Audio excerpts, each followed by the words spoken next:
2026 के चुनावी नतीजों में अगर कोई एक ऐसी जीत है जिसने ममता बनर्जी की सत्ता की नींव हिलाई है तो वो है पनिहट्टी सीट से रत्ना देवनाथ की ऐतिहासिक जीत। रत्ना देवनाथ कोई पेशेवर नेता नहीं, वो उस बदनसीब बेटी की मां है जिसके 2024 में आरजीकर अस्पताल के अंदर दरिंदगी के बाद हत्या की गई थी। और इसीलिए आज सोशल मीडिया पर जनता लिख रही है कि if the system fails be the system. यह नारा ममता की हार का सबसे बड़ा सबूत है। जब अपनी बेटी के इंसाफ के लिए उन्होंने हर दरवाजे खटखटाया और सिर्फ राजनीति मिली तो यह तय किया कि सिर्फ याचक बनकर नहीं इंसाफ मांगना है बल्कि सिस्टम के अंदर बैठकर बदलना है। टीएमसी का भेदगढ़ था पनिहाटी, वहां पर टिकट मिला। रत्ना देवनाथ ने राजनीति नहीं की, एक मां के दर्द को जनता के सामने रखा और यह इतना मारक था कि पूरे प्रदेश को हिलाकर रह गया। उन्होंने कहा कि मेरी बेटी के लिए इंसाफ और आपकी बेटियों के लिए सुरक्षा। उनके आंसू, वो मंच पर रोने की तस्वीरें,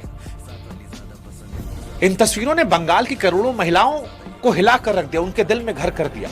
और उन्हें लगा कि रत्ना देवनाथ असली आवाज है जो सत्ता की कुर्सी पर बैठकर उनकी सुरक्षा गारंटी दे सकती है। 20,000 वोटों से ज्यादा मार्जिन से उनकी जीत हुई है। बंगाल की जनता ने उस राजनीति को हटा दिया जो महिला सुरक्षा जैसे गंभीर मसलों पर असंवेदनशील थी।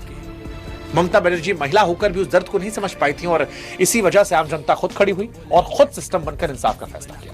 और ये देश में भी नेताओं के लिए चेतावनी है कि आप किसी मां के आंसुओं का सौदा नहीं कर सकते। जब एक मां राजनीति अखाड़े में उतरती है तो बड़े बड़े किले ताश के पत्तों की तरह ढह जाते हैं। लेकिन सवाल यह है, क्या यह अकेला विषय था? क्या वाकई बंगाल में ममता का किला कमजोर हो गया था? देखिए, अगर 2011 से 2021 तक के दौर को याद करें तो बंगाल में सिर्फ एक नाम की तूती थी, वो थी ममता बनर्जी। वामपंथियों के 34 साल पुराने अभेद किलों को ऐसे ध्वस्त किया था कि वो खुद बंगाल की पहचान हो गई। 2021 की जीत के बाद तो ऐसा लगने लगा कि दीदी का कोई विकल्प बंगाल में पैदा हो ही नहीं सकता। लेकिन जमीनी हकीकत टीवी अखबारों की हेडलाइन से अलग थी।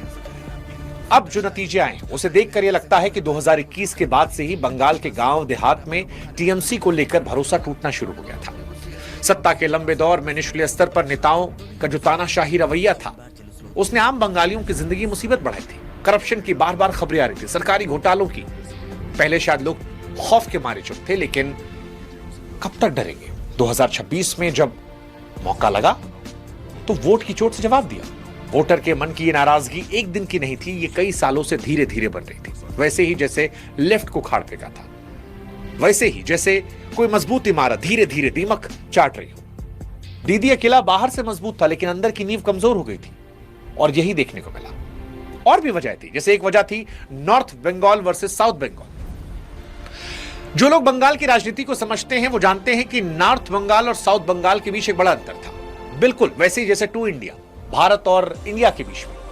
और इस बार के नतीजे साफ बताते हैं कि दोनों इलाकों ने मिलकर टीएमसी को सत्ता से बाहर किया है। नॉर्थ बंगाल के इलाके सिलीगुड़ी, जलपाईगुड़ी, कूच बिहार जैसे इलाके जो सालों से खुद को कोलकाता की सरकार से उपेक्षित महसूस कर रहे थे, वहां के लोगों के मन में बात पत्थर की लकीर थी कि विकास का सारा ध्यान, सारा पैसा कोलकाता के आसपास रहता है। इस बार के वोटिंग पैटर्न साफ लगता है कि नॉर्थ बंगाल ने अपनी बरसों पुरानी नाराजगी को बीजेपी के पक्ष में वोट किया।